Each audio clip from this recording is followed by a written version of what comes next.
si Imana Imana yaba yararemye ahantu arukore inani ya rukore ba hanyuma ntibe yashyiramo ibizatuma aha hantu hakomeza kubaho ahubwo abantu nibagire kwizera hari umunsi umwe abantu narwaye ibiheri inga mbabwira uwo muntu ufite icyo kibazo narwaye ibiheri mu maso sibyo byinshi Imana yo mwijuru byinshi biruzura sibyo byinshi ariko koko nanjye nakireba ariko nakireba intiye baba data we uwo duhoya ataha atubwo se ntubyumva nyine hari ibintu ntari busobanure kuko yabivuga ariko muri make icyo bamubwiraga ko nanjye bageze babimbwira bateri bambwiye ati ibyo biheri ufite mu maso nukubera ntuzanyishe mu mubiri oya nge barambwiye ngo kugira ngo ibiheri bishire urumva ariko se ibyo bintu muri gutsimba nibi okereka ngubwireje we ngareka ndagize nyine barambwiye ngo ibyo bihe ngo ntubibona nta wundi muti uzabona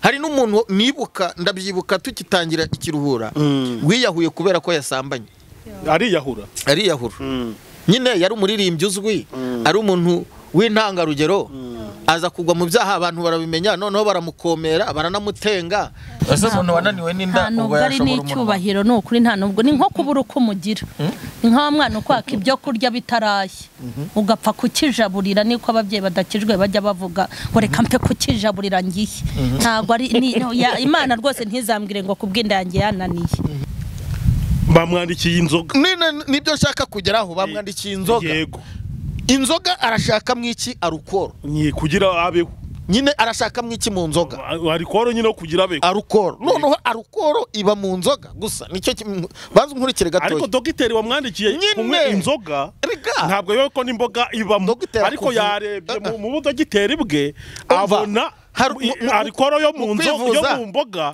atari yakeneye oya buretse mbanze ngasubi ahita avuga mu kwivuza ari uruhare rwa dogiteri urabyumvira hari n'uruhare rw'umurwayi yego Yes, reka dutangire tubasuhuza tunabaha ikaze cyane kuri shene yivuga butumwa ya Mama Sharirene yitwa Mama Sharirene official nyine n'abantu muzajya mukurikira inyigisho zitandukanye z'abakozi b'Imana yaba nize ubuhamya bwe ndetse n'ibindi byinshi bigiye bitandukanye turi kumwe rero n'abakozi b'Imana nyine bababaje gukora icyo bita kumutera ingabo mu bitugu kugira ngo bagende basunika ivuga butumwa rigere kuri bose rikwirakwire hirya no hino nanjye nkamuhereza iyo nkunga yo kuvuga ngo reka bamuhatira ibibazo ubundi bansubize cyane ibibazo mbanagiye mbikura muri bya bindi bamugenda mu dutuma mwiriwe neza se kandi muraho murakomeye amakuru kongeye kubahati ibibazo mukamugize ubwoba ariko turahari ngo dufatikanyirize hamwe gutasha no kubahati ibibazo nyine kugira ngo basubize noneho a public cyangwa abantu badukurikiye bagenda babyungukira mu bibazo tugenda tubabariza birumvikana muratangira mwibwira abantu badukurikiye kugira ngo bamenye ngo ni bande tugiye kubana muri iki kiganiro. Nge nitwa Kuradusenge Jean Dodier ndi rigo representative wa The Holy Israel Church cyangwa itorero ryera rya Israel dukorera Nyamirambo kuryanyuma akaba ari naho utuye ni naho ntuye gushinga itorero Nyamirambo ubu nahatuye waranahavukiye yego ntago kavukire yanjye si muri Nyamirambo ariko niho ntuye utuye kanagira itorero. Yes, reka twumve na Mama Sharirene atwibwire anaduha ikaze nyine kuri chaîne yiwe yivuga butumwa noneho na François araza gusoza yivuga nuko ahubwo ndi kugenda mbavuga ubwo nsi musigaje rimwe nanjye ndabashuhuje nitwa Mukeshimana Emerita twi ku izina rya Mama Sharirene Imana ibaho umugisha. Amen. Njyewe izina rimwe yarivuze rya François ubwo risigaye ni Habimana ndi umukozi w'Imana cyangwa se ndi umwana w'Imana nkaba ndi n'umupasiteri Yesu aduhana umugisha. Arya buri umukozi w'Imana n'umwana w'Imana baratandukanye. Umukozi arirukanwa ariko umwana se none abafite amahirwe n'abana b'Imana kurusha abakozi. Ibyo niryo hamene n'abantu kuba umukozi w'Imana ikiremereye no kuba umwana w'Imana nicyo twabivuga kuko icyo kiranumvikana umukozi nyine n'umukozi abakoreshwa abafite umukoresha ariko umwana ntago isana afitanye na se ari ry'akazi ni ry'amaraso. None se buriya nta bakozi bibeshya ko ari abana b'Imana kandi ari abakozi gusa ntekereza yuko icyo kitaba igitangaza kuko kuba umwana w'Imana hari aho bikomoka. Icyakora bamwemeye bose bakizera izina rye yabahaye ubushobozi bwo kuba abana b'Imana. Yohana 1:12. Kwizera umwana w'Imana bikaguha ubushobozi bwo kuba umwana wayo. ubwo ariko ubundi iyo umuntu yizeye buriya bihita bimu ariko kugira ubanze ubyumve neza ndumva ushaka kutujyana mu by'ubuntu n'ibindi. oya reka ubundi ijambo kwizera ubwaryo bifite ikintu rivuze kinini. Ariko tuzasobanura ikindi gihe kuko vuga ngo abamwemeye bose bakizera izina rye. Kwemera ubwabyo uburyo bwo kwemera nabwo ubwo umuntu yabusobanura. Noneho icya kabiri hagakurikiraho etape yitwa kwizera.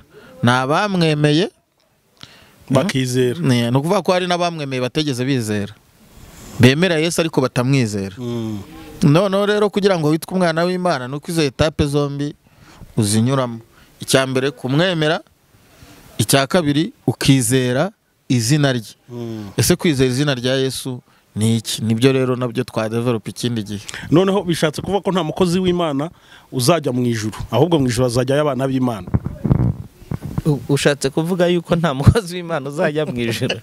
Mu ijuru hazajya abana b'Imana.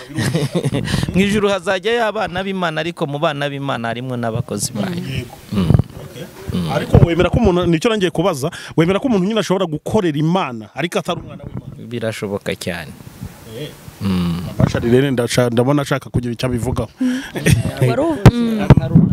Umukozi w'Imana ariko atari umwana wayo. Hari n'irindi jambo waruhereyeho uravuga ngo umuntu ntashobora kwibeshya ko ari umwana w'Imana kandi ari umukozi. Yego.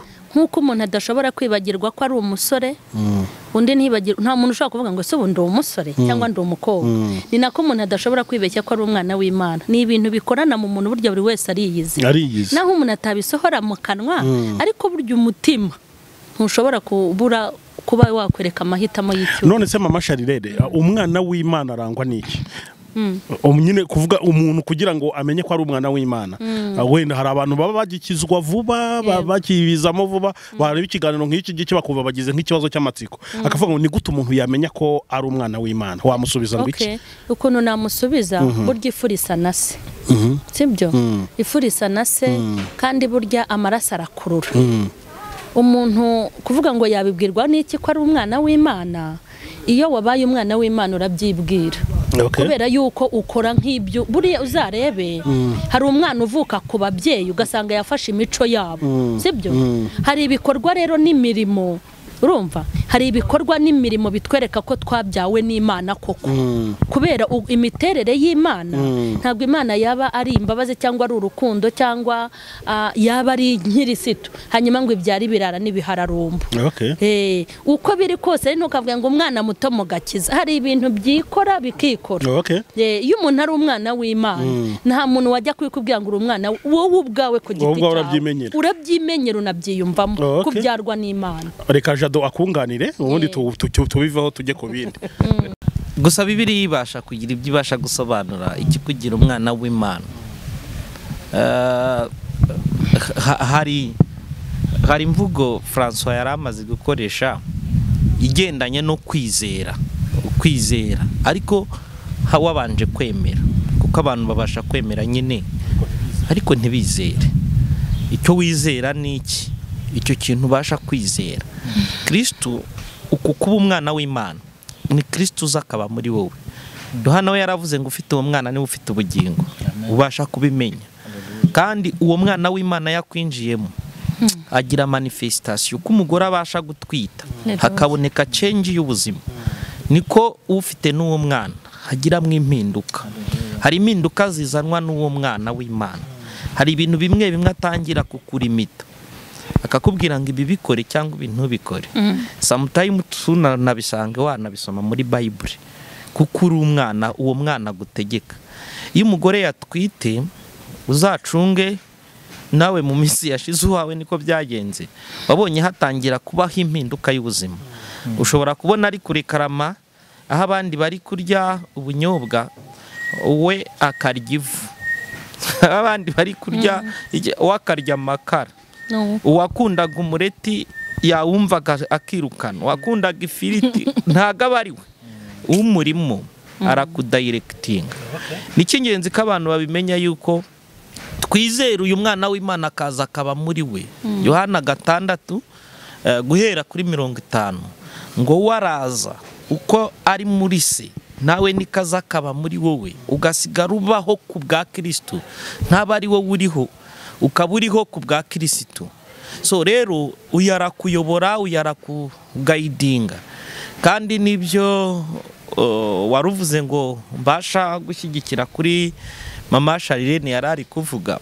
Uyu mwana y'umwakiriye hari impinduka zana hejuru y'ubuzima bwawe, atari we kereka wakiriye muri umunawe niba hari simbizi. Ubundi iyo ye Kristo mwakiriye hari ibintu akuvuna, hari araguhindura, ahindura ukuvuga, ahindura ukugenda, ahindura buri kimwe kuko umufite. Rero ntago umuntu iyo yizeye umwana w'Imana akahinduka umwana w'Imana, nta nubwo bisaba imbaraga z'indenga kamere kugira ngo zibikumvishe, ahubwo abantu bashobora byabagora wenda bo kubimenya, ariko ububizi kubazi ikigendanye no kugira ngo umuntu gusa hari ibimenyetso bigaragara hanze ariko byaguhereyemo indani bikagaragara hanze, kuko ubuvuka ntago wavukanye ayo menyo.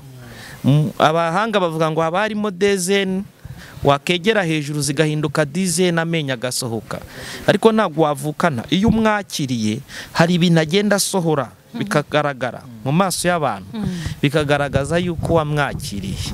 Nicyo ntabasha kubivugaho, muhabwa umugisha. Mwabyumvishe rero ko introduction y'iki kiganiro iratsindagira yuko kiri buze kugenda neza.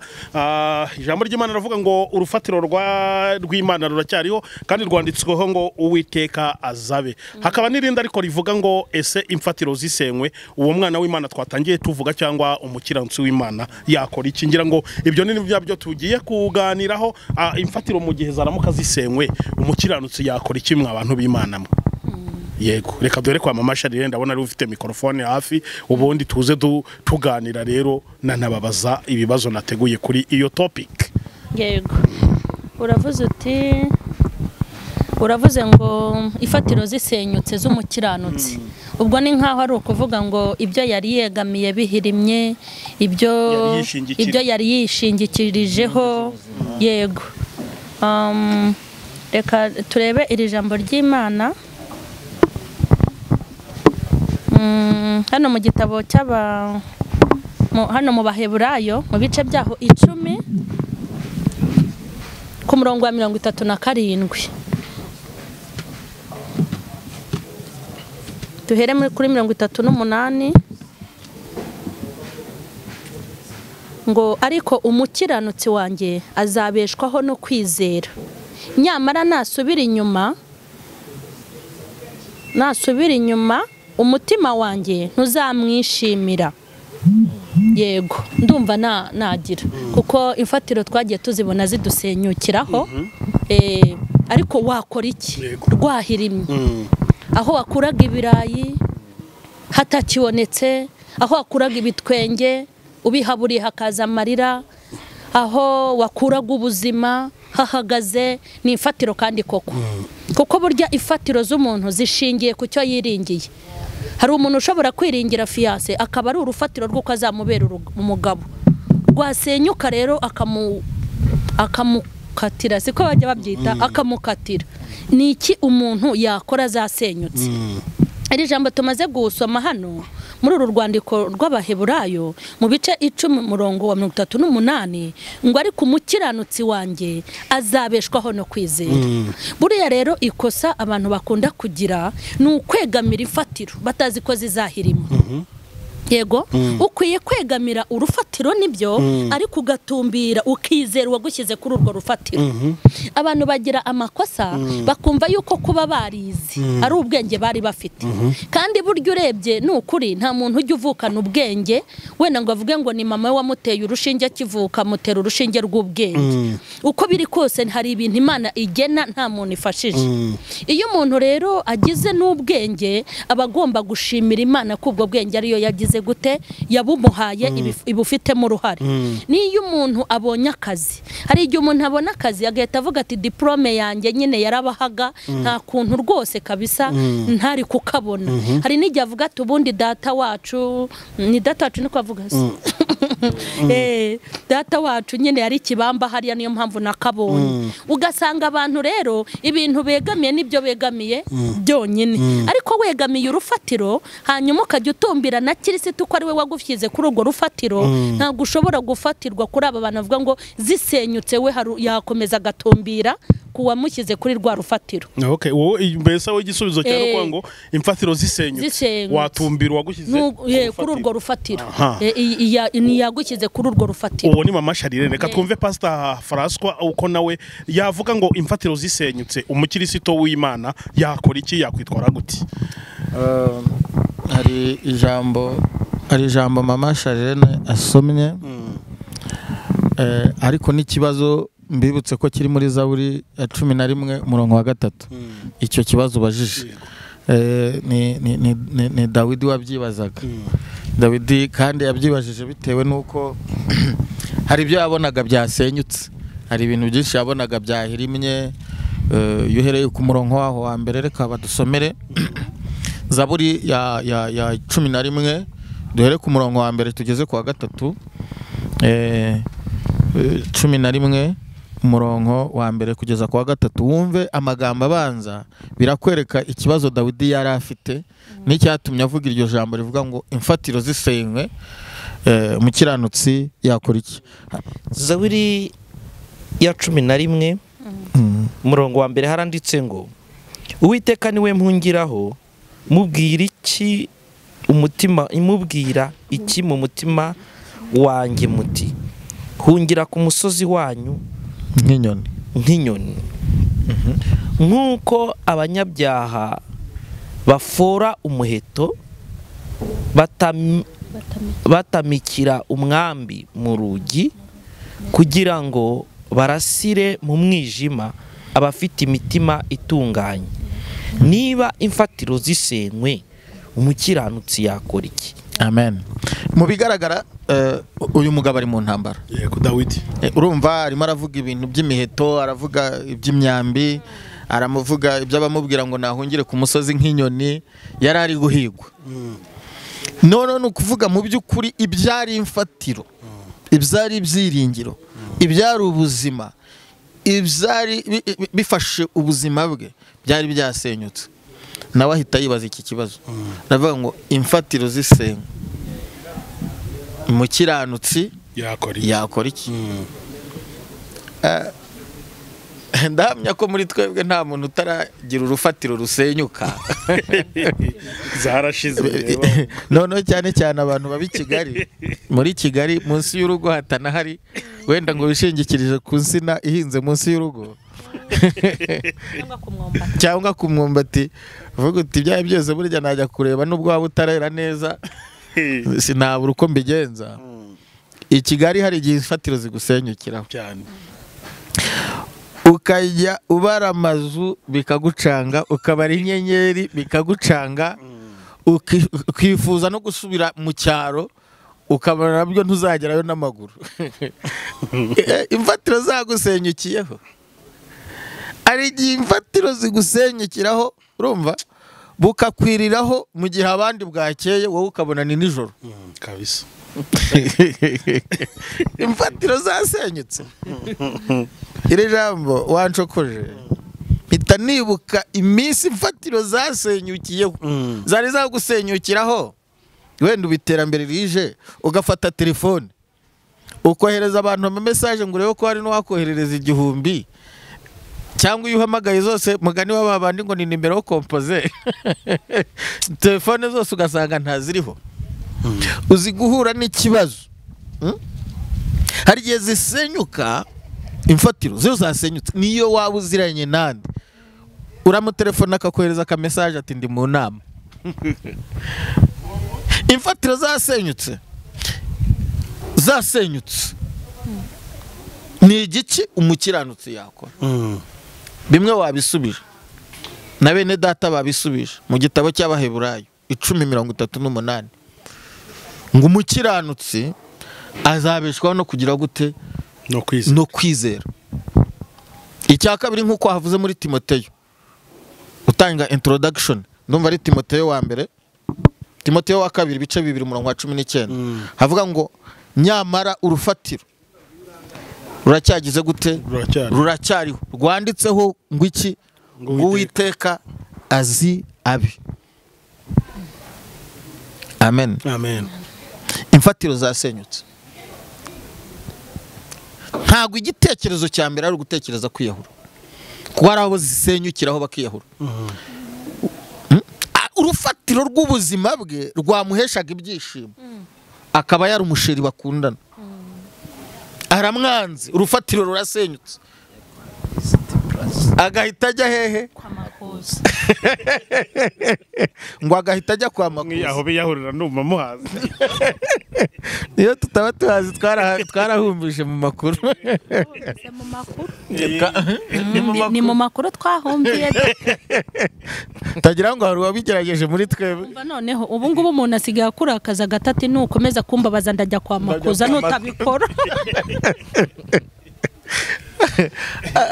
Arabaze senyukiraho igitekerezo cya mbere kikaba kwa makuza, cyangwa se akabaho kudeprima, akagenda akikingirana mu nzu, agakuraho amatelefoni, ibiryo akabivaho, akabyanga, imfatiro zamusenyukiyeho.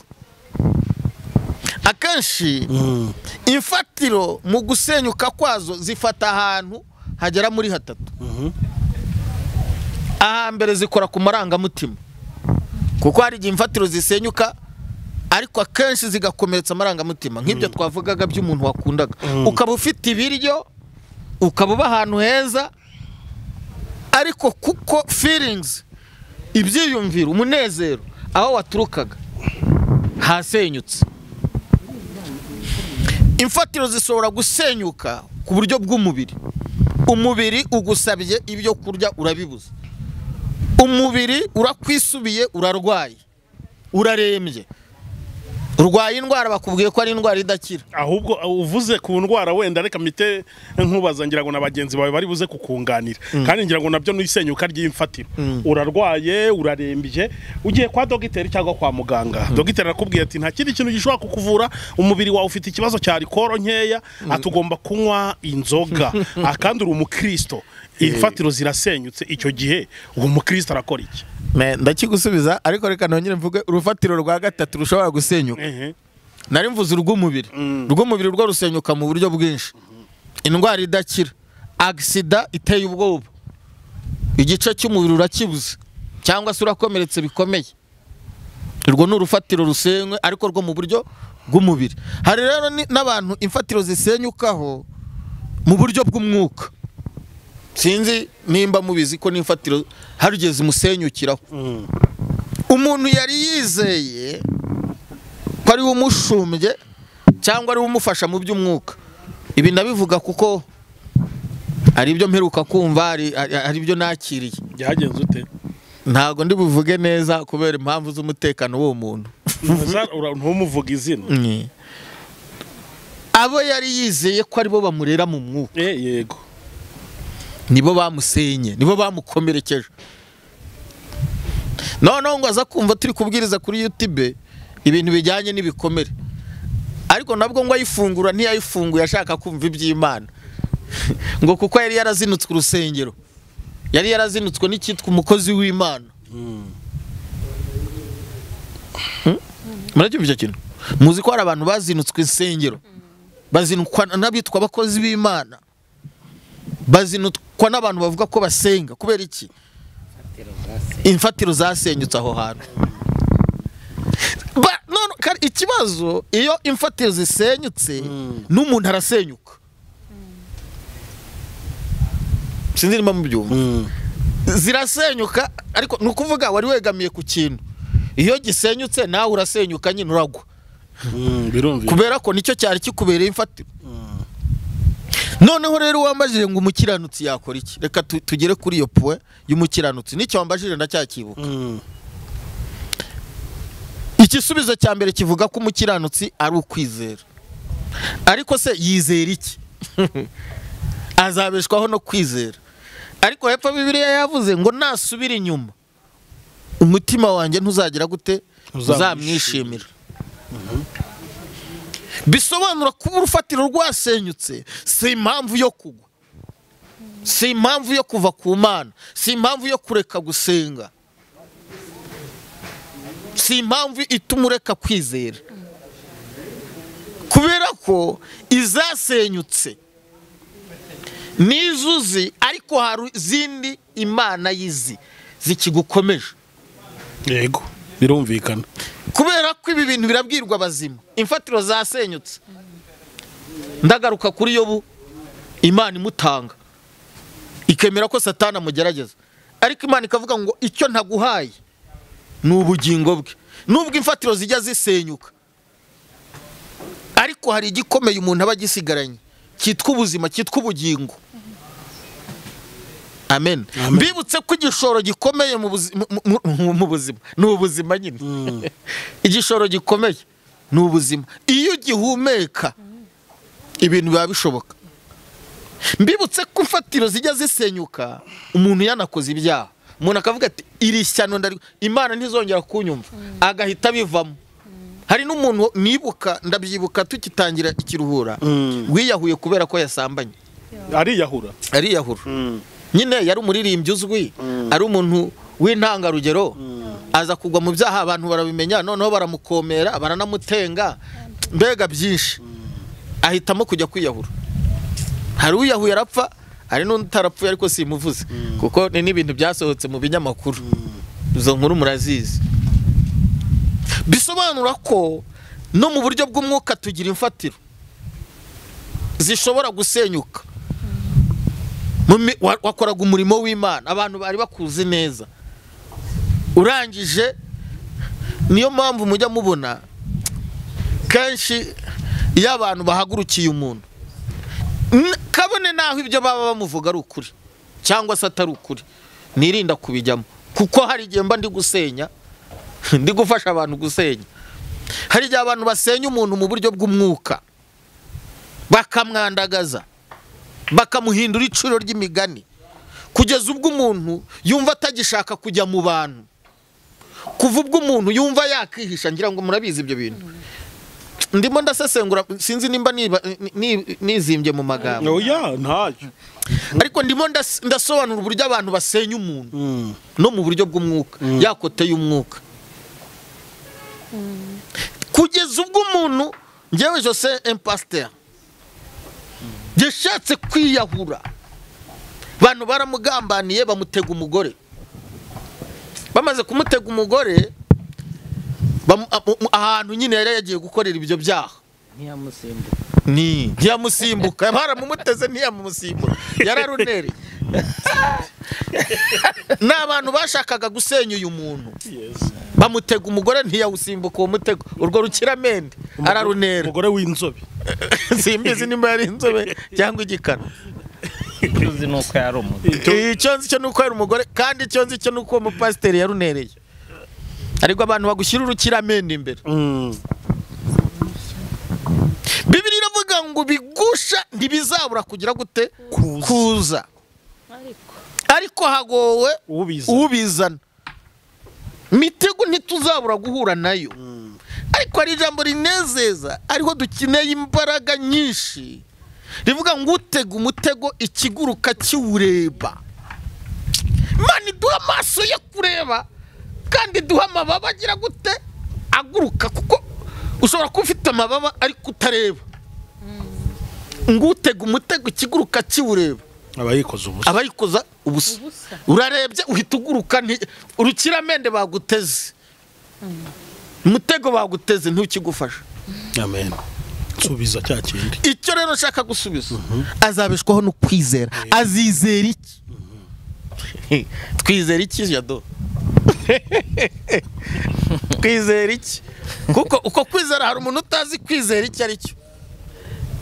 Ariko ntekereza ko mu ntango aricyo twahereye. Banza urangize. Soza rero araza kugisobanura. Yego.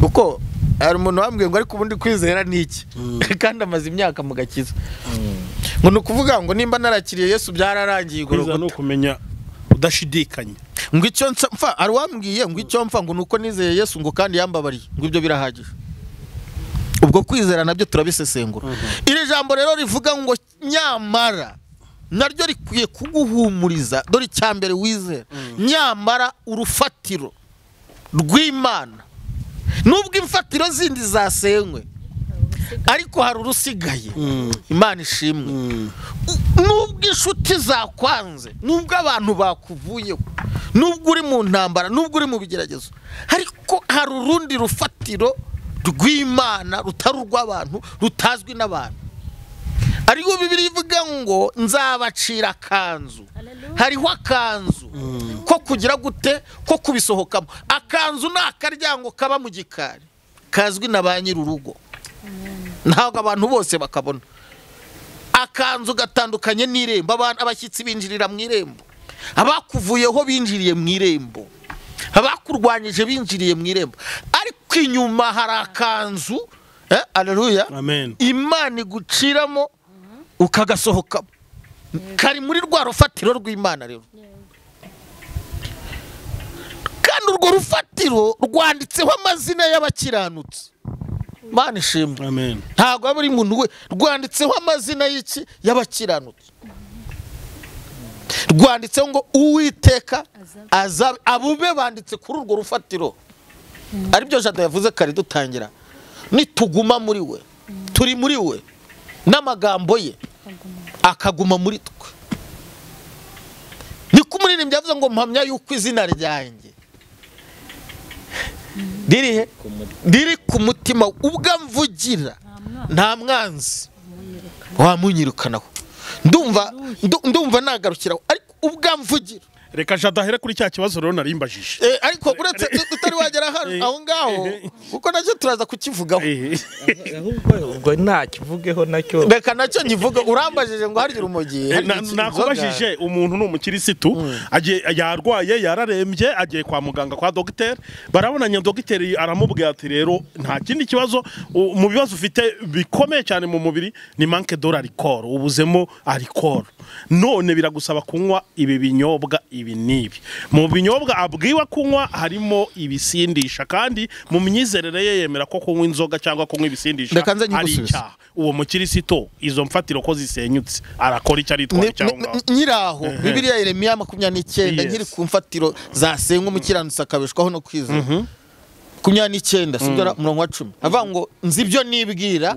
kubagirira nibyiza si bibi noneho hirya kugira ngo byerekane ko uyu muntu uri kubibwirwa ari mu bibazo ngo kugira ngo mbareme umutima w'ibyo muzabona hanyuma no kuvuga ngo hari ibyagiye ariko Imana izi ibyo yibwira kutugirira kugira ngo itureme umutima w'ibyo icyo nacyo kiguhumurize ko Imana iri kwibwira ibintu nubwo imfatiro zasenyutse ariko hari ibindi bintu Imana iri kwibwira hari indi migambi Imana ifite kuko birabangurega ibyo mwibwira si byo nibwira n'imigambi yanyu si yo yanjye noneho rero ngeze ku cy'inzoga mbanze nsindagira icyo bita urufatiro mbanze mpumuriza abantu 14 Yobu haravuga ngo naho igiti cyatemwa haracyariho ibyiringiro naho cyatemwa aleluya amen upfa kukirinda umuswa gusa ariko naho cyatemwa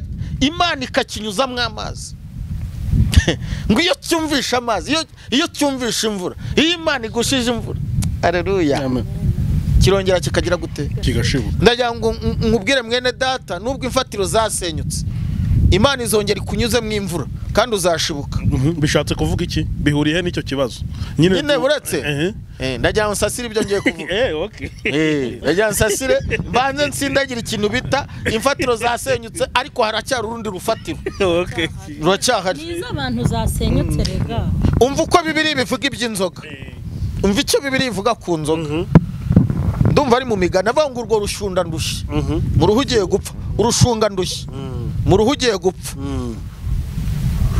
kugira ngo rumugire gutera umumaro umubabaro kuko n'ubundi agiye gupfa bari kwita urushunga ndushye mu ruhu ugiye guki gupfa ni nk'ikinya n'ubundi rumushunge apfe neza tumusabire inema yo gupfa neza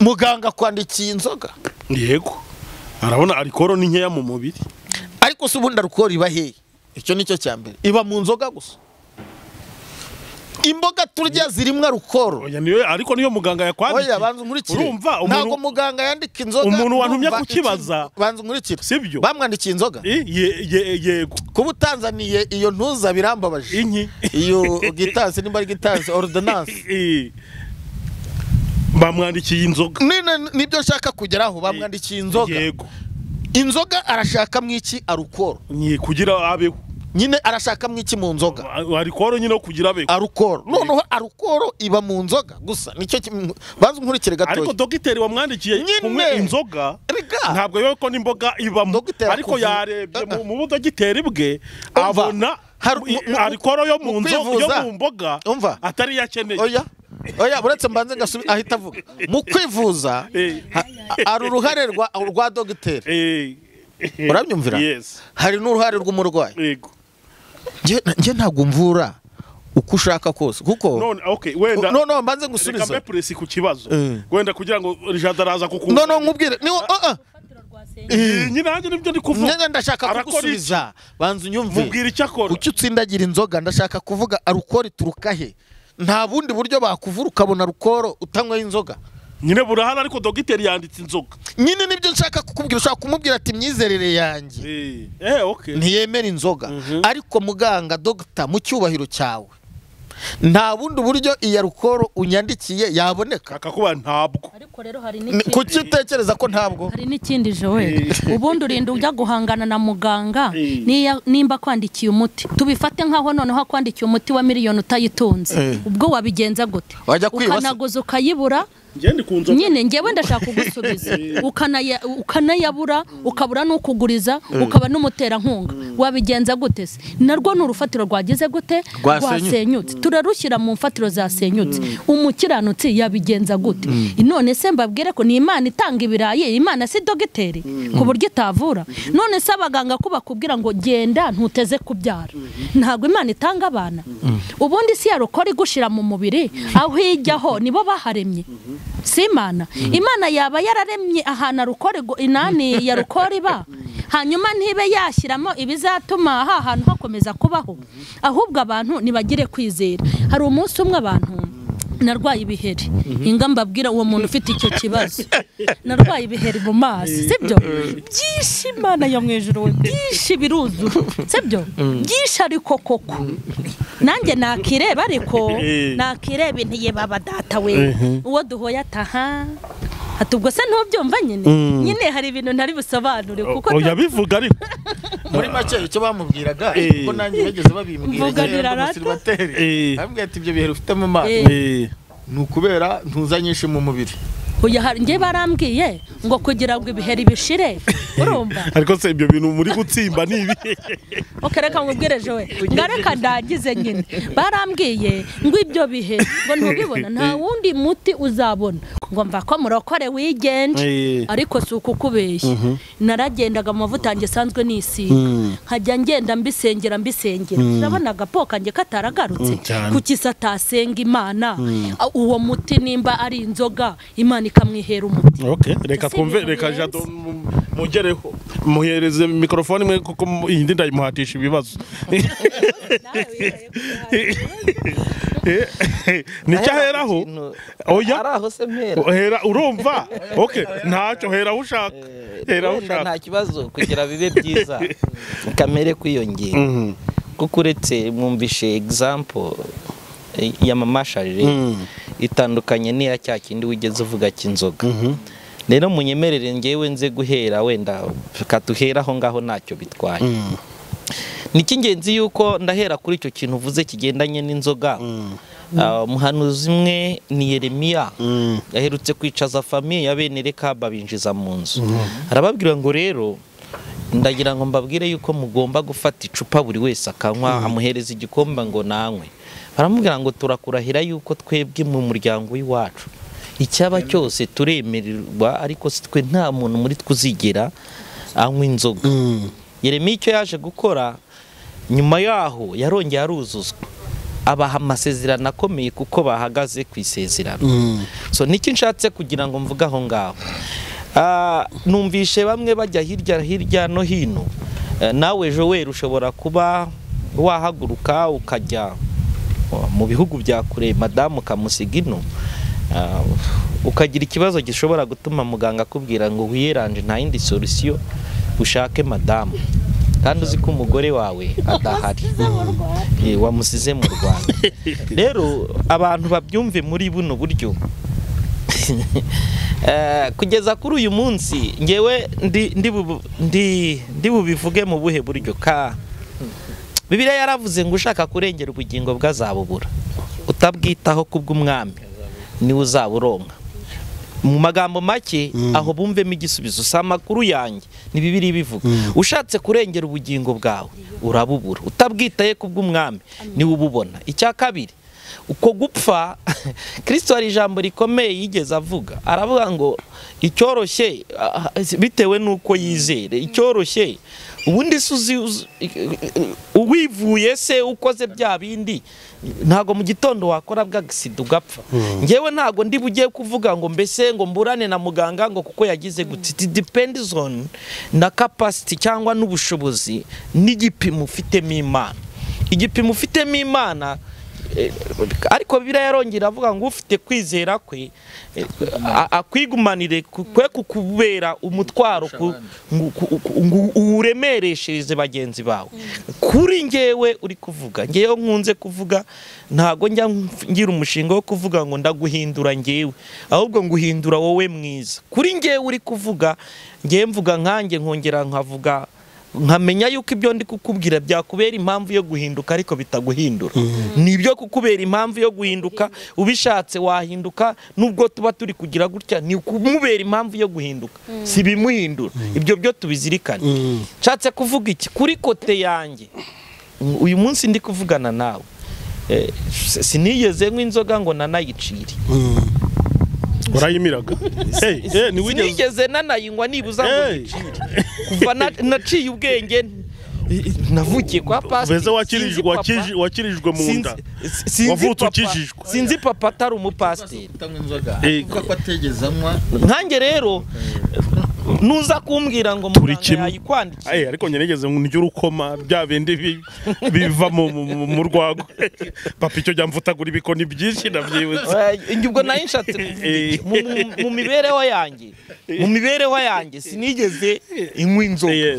Impamvu mbivuze gutyo sigitangaza, mbisobanuye hano. Sigitangaza ko muganga yambwira ngo umva wa mugabo we mu mubiri wawe ntayibamo. Gusobanuye yuko kuva mvutse nayo nigeze. Ubwo ufite manque dollar ikora mu mubiri. Ibemo cyangwa irore. Ndi kwisi ngo nkorera Imana nzapfa ngo nyisange. Ibyo niko kwizera kwanjye. Mba kwisi ngo nkorera Imana impfe ngo nyisange. Sero yuko nemera mu kwemera kwanjye ikintu cyose gishobora ntekereza ko kiri kwisi kugira ngo kintandukanye n'Imana, mbasha gupfa ku bwacyo. Kubera yuko sindi kureba, sindavuga kugukira, kuko nabameshake Saduraka na Bedenengo. Mu magambo make ndashaka kuvuga ku bigendanye n'icyo bita imyanzuro. Hari imyanzuro dufata bitewe n'ubwoba. Umuntu agafata umwanzuro kubera ubwoba bw'ubuzima, akagira umwanzuro afata kuko nta yindi choice ufite. Ubwoba bugatuma ufata umwanzuro. Uyu muntu rero simugaye kuko si wenge, kuko nanjye nshobora kuba iki kimuteye ubwoba navuga ngo ariko ikindi nanjye kikaba cyanera ubwoba.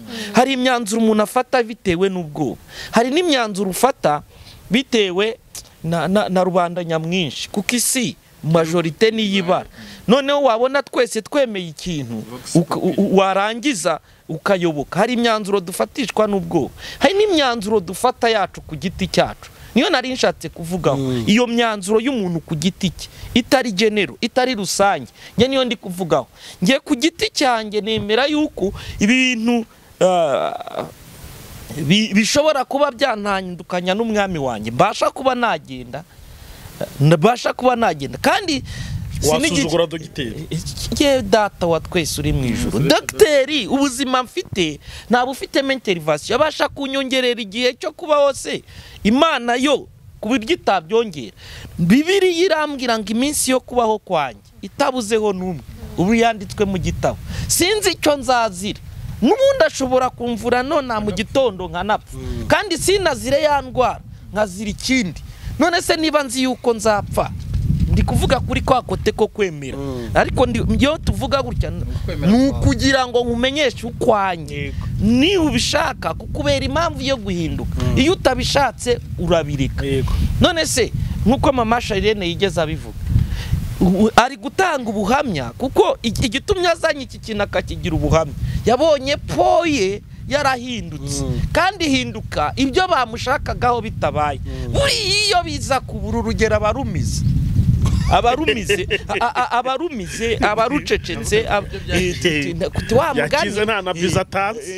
Urumva impamvu aruzanye n'iki nshatse kuvuga, hari n'ibintu abantu babyemere. Ijambo ryarambwiye yo uhereye ku bwa Yohana umubatiza, ubwami bw'ijuru bwo uratwaranirwa, intwarane zibugishamo imbaraga. Si igitangaza yuko rero ngewe sinumva umuntu uvuga ngo kubera impamvu zo kugira ngo ndengere, ushaka kurengera ubugingo bwe azabubura, utabwitaho kubw'umwami niwe uzaburonka. Nicyo nabivugaho. Ngira ngo wakibajije arasobanukiwe rwose.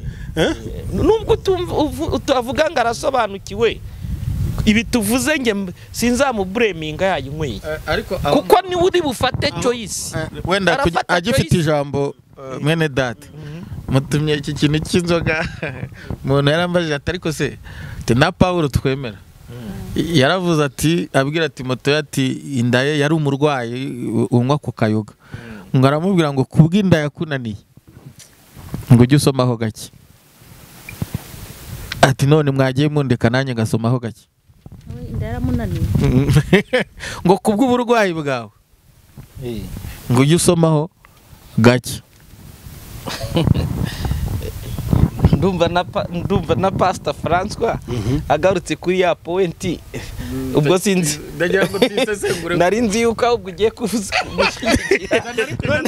Reka mushyigikire rero, mbibajije nkizanye ni public, kuko iyo iki kibazo kigiye muri rusange abantu bakakivugaho barenze umwe kirushaho gusobanuka. Kuki Paulo yabwiye Timoteyo ngo kubw'inda yakunaniye cyangwa se kubw'uburwayi bwawe, biterwa na interpretation ya Bible, ngo ujye unywaho gakeya. Inda yamunaniye cyangwa se kubw'uburwayi, niho nahereye mvuga nti ngewe nkurikije iryo jambo ryonyine ngo inda yarakunaniye, ngewe n'iryo jambo ryonyine ngo kubw'inda yawe yakunaniye, nabyo ni igitutsi. Inda yawe yakunaniye, kose ko kurumva kubw'inda yawe ntacyo yakunaniye, ujye ugenda unywa gakeya. ese umuntu wananiwe n'inda ubwo yashobora n'icyubahiro ni ukuri, nta nubwo ni nko kubura uko umugira. Ni nka mwana ukwaka ibyo kurya bitarashye ugapfa kukijaburira, niko ababyeyi badakijwe bajya bavuga ngo reka mpe kukijaburira ngiye. Ntabwo ari Imana rwose ntizambwire ngo kubw'inda yanjye yananiye. Yewe muri kwiyo point nari ndi kubwira Joel, n'ibingibi tuvuze niba yamutumye niba yagize gute, ni cy'ingenzi ko bamenya yuko umuntu avuga nkawe, kandi ni utanga device nukugira ngo ntago ubusenya by'abandi agira amahitamo, ahitemo choice. Nta muntu nkunze kugirana nawe urubanza, kuko yongera gutanga inama simba nifuza yuko uhindukanye, ahubwo mba nifuza kuba wowe mwiza, ni wo mushinga gusa. Nuno rero mu magambo make kw'iryo jambo aruri kuvuga ngo Paulo ngabwira Timote ngo kubw'inda yakunaniye, cyangwa ngo kubw'uburwayi bwawe, cyangwa gusomeho intama, ngo kubw'inda yakunaniye, cyangwa kubw'uburwayi bwawe, cyangwa kubwo izo ni condition, ni bari kuvuga ngo kubera iki. Mu magambo make uri kuvuga ibi ubwo yakabaye indi debate. Erega birakwiye yuko umuntu mumenya yuko kugira ngo afate umwanzuro biterwa n'igipimo cyo mu Mana afite. ibyo ntimukajye mubyirengagiza. Revo yo mu mana ufite igendana na self determination, igendana no kwiyemeza kwawe kugendana ku gipimo. Reka tusome amagambo mwigeze mubaza ngo bigendanye kandi ukiri naho wenda ko nakongeraho hari ijambo Paulo yavuze ngo byose ndabyemererwa ariko ibikugirira umumaro, ariko ngo bimfitiye umumaro ni bikeya rwose. Nubwo Timoteyo yakaba yabyemererwa, ariko ngira ngo bishobora no kubyemererwa bitamufitiye umumaro. Nkuko Yesu yavuze bamubaje ku kintu cya divorce, arababwira ngo Mose yabyemeye ibyo guha urwandiko umugore wawe ukamusenda cyangwa mu bundi buryo, ngo kubw'imitima yanyu yagize ute inangiye. Hari ibintu Imana yemera, ariko kubw'umutima wawe ugeze ute unangiye. Ariko hakaba n'irindi jambo rivuga ngo kwitoza k'umubiri kugira umumaro kuri biki, ariko kwitoza kubaha Imana kugira umumaro muri byose, naryo burana ijambo rikomeye. Magambo make reka nsome amagambo bigeze bavuga ku kwizera. Bibiliya avuga ngo kwizera n'Abaheburayo 11:1 handitse ngo kwizera ni ukumenya rwose ibyiringirwa udashidikanya ko bitazaba, kandi niko kuduhamiriza ibyo tutareba ko ari iby'ukuri. Icyatumye abakera bamwa neza nuko bari bagufite. Kwizera niko kutumenyesha yuko isi yaremwe n'ijambo n'amagambo menshi atandukanye. Aha mu magambo make bari kuvuga ku bigendanye no kwizera. Bibiliya itangiye ivuga ko kwizera ari ukumenya. Kwizera ni ukumenya. Reka mvutsobanure gatoya. Kwizera ni ukumenya. Igipimo umuntu amenyamo nicyo yizeramo. Ntabwo uzigera wizera ku gipimo utamenye. Ngewe uku kumenya nshaka kuvuga ndi muri doctora ndi umunyeshuri wa Bibiliya nkaba n'umwarimu muri Bibiliya. Byose igipimo tukumenyeshamo mu kigira kibavuga kumenya mu buryo butanu, kamvuge mu buryo bubiri. Bavuga kumenya mu buryo bwa Edo no kumenya mu buryo bwa Ginesco. Kumenya nka Edo nicyo bita information nukumenya mu buryo bw'amakuru. Bazamenya ukuri kuri kuba bature.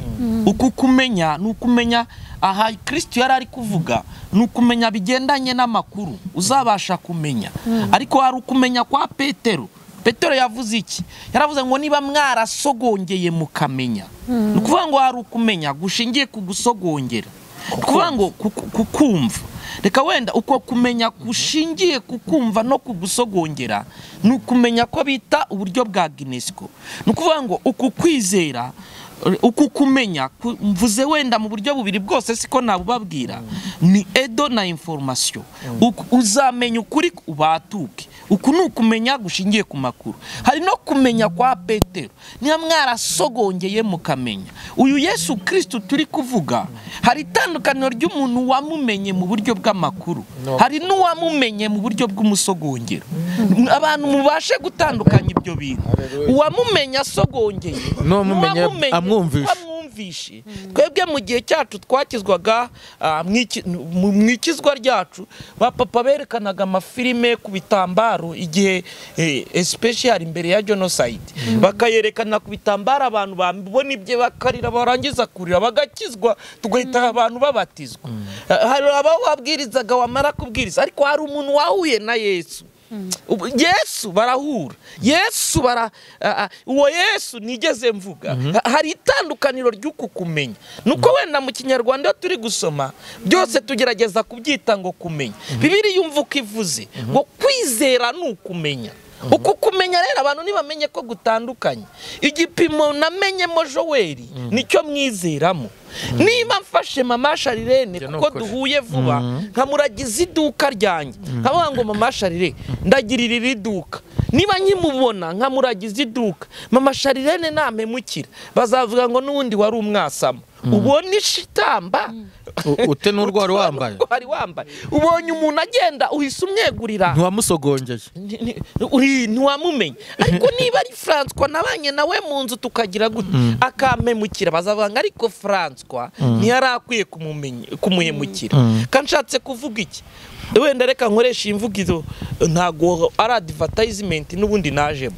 Uyu munsi inzi Kanyombya ndamuzi hari ahantu nigeze njya kubwiriza nsangana nayoboye muzi ayoboye amateraniro nari najyanyeyo korari inziranye na Kanyombya ku gipimo duhura akaba yambwira ngo bite pasti urumva tuziranye kuko namumenye yaho hari n'umuntu muzi ubu benshi baramuzi bamuzi anyura uti nguyu Kanyombya ariko we ntiyabasuhuza hari n'umuntu wabanye na Kanyombya wa gatatu sindi niba iyo determination igendanye no kumenya iri kumvikana ni ukuvuga ngo nzi Kanyombya ku gipimo duhura tugasuhuzanya ariko nibeshye nkasanga bamukozeho ibintu bakamukoraho uruziga bamubeshyera ibintu atakoze bakavuga ngo uzi ko Kanyombya yakoze amahano ngewe nkahita mvuga ngo ngo kumbi Kanyombya nuko yarateye kubera iki gipimo nzimo Kanyombya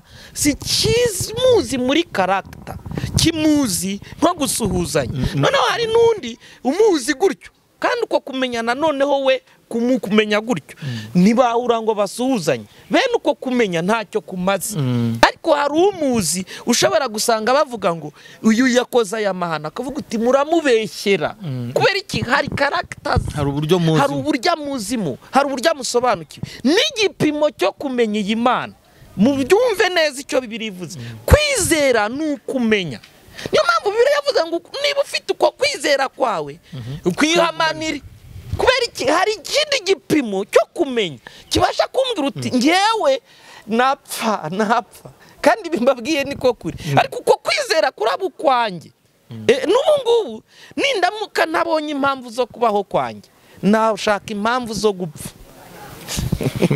nafite izo kubaho nashaka izo gupfa kwizera rero nukumenya igipimo umuntu yamenyemo Imana nicyo azayizeramo no kwicara na bya bibazo byose bizagenda bivuka bizashingira ku gipimo umuntu yabashije kumenyamo kandi mbibutse yuko gusenyuka kw'imfatiro uretse no gusenyuka kw'imfatiro ziri concerne la vie courante z'ubuzima bw'umuntu buri privacy bw'umuntu ku giti cye hari no gusenyuka kw'imfatiro kwa system isi yagiye creating a system kuko umushinga wa zigurate cyangwa w'Ibabeli wo gutunga isi hinduka umudugudu isige 49 1949 bari bamaze kudekarara ko isi iri gusatira kuba umudugudu 62 bari bamaze noneho kubyemeza hari no n'imfatiro z'umukirisitu zigomba gusenywa zitanaturutse kuri wowe ziturutse muri system y'isi yubakitse nicyo nabivugaho muhabwa umugisha akivuga kuri ako turacyari ku gusenyuka ibyo avuze bya system mu Gifaransa ni systeme ni uburyo ibintu byubatse uburyo ibintu byubatse yashakaga kuvuga hari no gusenyuka icyambere utanagizemo uruhare ngira ngo nicyo yashaka kuvuga ahubwo ugasenyuka bitewe na systeme uko zubatse uko ibintu bihagaze uko ibintu bimeze none ibyo bintu bikagusenya we nta ruhare wabigezeho niyo mpamvu rya jambo riza rikagaruka ngo inyamara nubwo bimeze gutyo noneho ari ibintu bidusenya nkuko mwene data bivuze ari systeme zubatswe Christianism hakaza ibintu biyisenya kandi mu kuyisenya wenda tuzabigira ikindi kiganiro kwacyo uku kuyisenya hakaba n'abaza mu ishusho ya Christianism bakanafungura amadini iki mu kinyuma icyo kiganiro tuzagikora mu kiganiro cyitwa ngo ejo hitorero reka tuzabisobanura ariko reka ngaruke ku kantu gatoya cyane yaravuze kuko twageze ngo umukiranutsi azabeshwaho n'iki no kwizera yarimo asobanura ngo kwizera n'iki ni ukumenya rwose ijambo rwose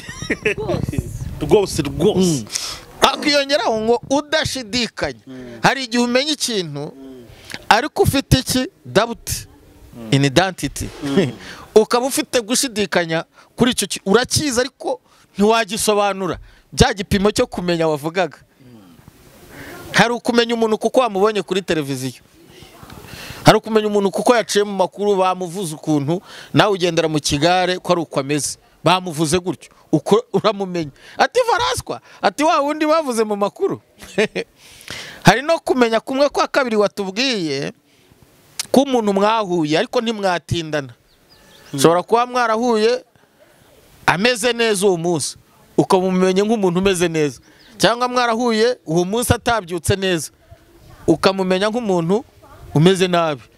Noneho mu kinyarwanda cyoroheje ndi kugerageza kuvuga ku byo wavuze, hari no kumenya umuntu kuko mwabanye, nabyo biraza mu izindi etape. Hari igihe ubana n'umuntu akakugamamo ntumumenye wese, hakagira ibyo uzi ariko hakagira n'ibindi utazi. Noneho etape ya kane, kuko wavuze 5 uvuga 3 gusa, hari no kumenya umuntu mukaba mubana, icya kabiri akaba ari n'umunyamabanga wawe, murabana uramuzi, hari ariko muri n'ishuti muziranyeho, ufite details zize, uramuzi, uzi iyo yacumuye uko bigenda, uzi iyo yishimye, uzi kimunezeza, uzi kimubabaza. Noneho hari no kumenya umuntu rero uburyo bwa 5, umubwiwe n'Imana, ufite details zose, ubwo n'uburyo bwa 5. Ibi byo kumenya twabidevelopa ariko bikaba ibindi, nzi ko jadashatse yakongeraho ibindi 7. Okay. Ariko kuvuga kumenya, kwizera n'ukumenya. Noneho turizera nde, turamenya nde, turamenya Imana, turamenya imikorere yabyo, turamenya imbaraga zayo. Haleluya. Turamenya ubushobozi bwayo. Imana ishimwe. Reka n'abandi mbahe bagira iko babivugaho. Yes, ahubwo ntabwo ari ukubaha ngo bagira icyo babivugaho, ahubwo nuko batukagana ku musozo w'iki kiganiro. Ni ikiganiro gikomeye, ni ikiganiro kirimo ibintu byinshi bitandukanye, ni ikiganiro abantu bavuga hari ngira ngo kikaba kirekire cyane, ariko wenda tuzagisobokura. Mwumvishe ko duhita twinjira mu kindi tuteguye tuzakora, tuvuga ejo heza hitoro hazazamo Christianisme nkuko Pastor François yararimo abivuga. Reka tubashimire cyane ahubwo kuba mwaduhaye uyu mwanya, maze mukabasha tuganiriza usibye isengesho rya Pastor Jado ugiye kudushyira imbere y'Imana, maze tukaza tugana ku musozo. Kandi nasenga ntibagirwe kunsengera, dore ndarwaye. Sinumva ngo bamwe muri mwe mufite impano zo gusengera abarwayi. Oya, ndizeye nyine. Wenda reka dusatire kw'iyo ngingo bita kumenya. Niyo mpamvu navuze ku rufatiro rwasenyutse bizagendana n'igipimo umuntu yamenyemo Imana.